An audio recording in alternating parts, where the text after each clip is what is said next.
Fecundación.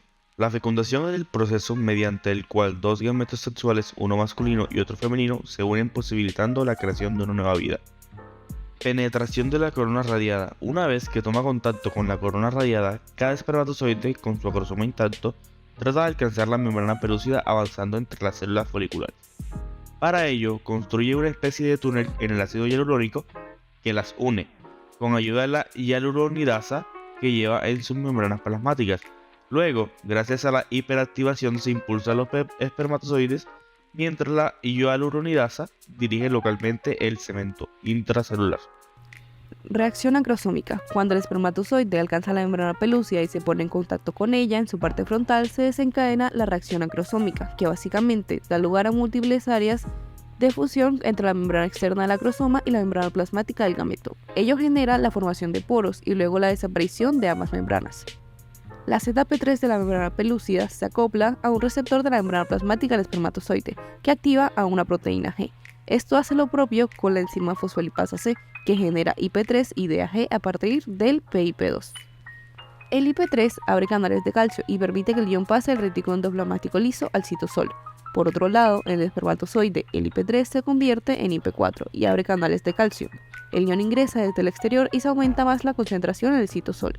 Por su parte, el DAG activa la quinasa C, que desencadena una sucesión de fosforilaciones en varias proteínas.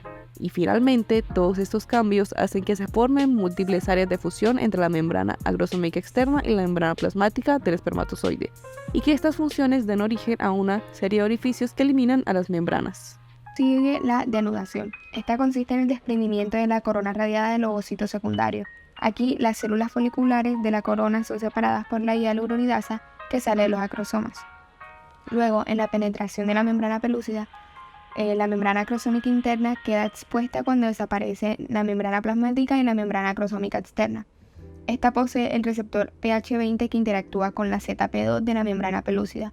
Ello le permite al espermatozoide atravesar la membrana pelúcida en búsqueda de la membrana plasmática del ovocito, y esto lo consigue gracias a la acrosina, que es una enzima acrosómica, ya que esta enzima hidroliza el material que compone la membrana pelúcida y fabrica un túnel que sigue una trayectoria diagonal. La permeabilidad de la zona pelúcida se modifica cuando la cabeza del espermatozoide entra en contacto con la superficie del ovocito, lo cual produce la liberación de enzimas lisosómicas de los gránulos corticales que se encuentran por debajo de la membrana plasmática del ovocito.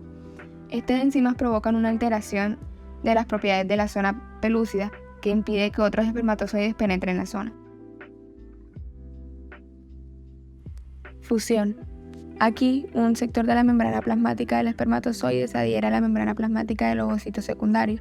Para esto, ambos gametos deben reconocerse, y esto se da gracias a una proteína de la membrana del espermatozoide llamada isumo.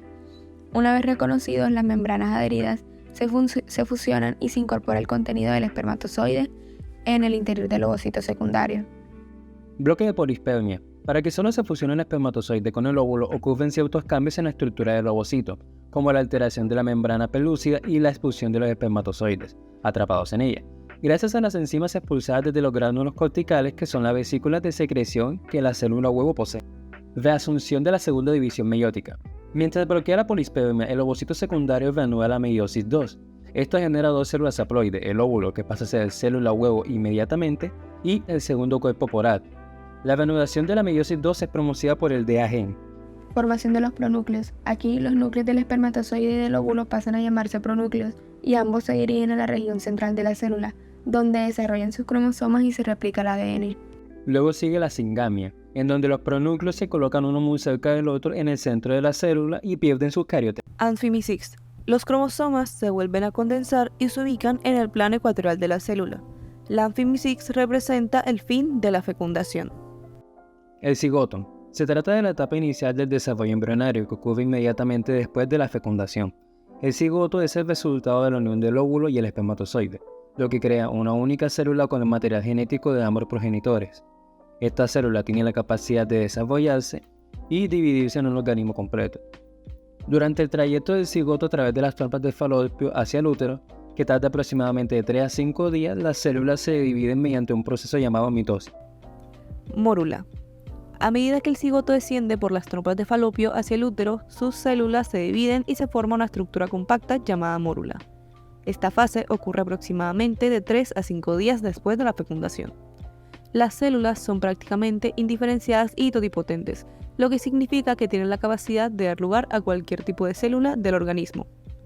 Las células centrales de la mórula constituyen la masa celular interna que da origen a los tejidos del embrión, y la masa celular externa que forma el trofoblasto, que más tarde contribuirá a formar la placenta. Blastocisto. El embrión en desarrollo continúa dividiéndose hasta que toma la forma de un blastocisto, una estructura hueca que se implantará en el revestimiento del útero aproximadamente 6 días después de la fecundación. El blastocisto tiene una zona engrosada que dará lugar al embrión, mientras que las células externas se convertirán en la placenta. Gástrula. En la etapa de gástrula, las células del embrión en desarrollo comienzan a organizarse en capas distintas, lo que dará lugar a la formación de diferentes tejidos y órganos.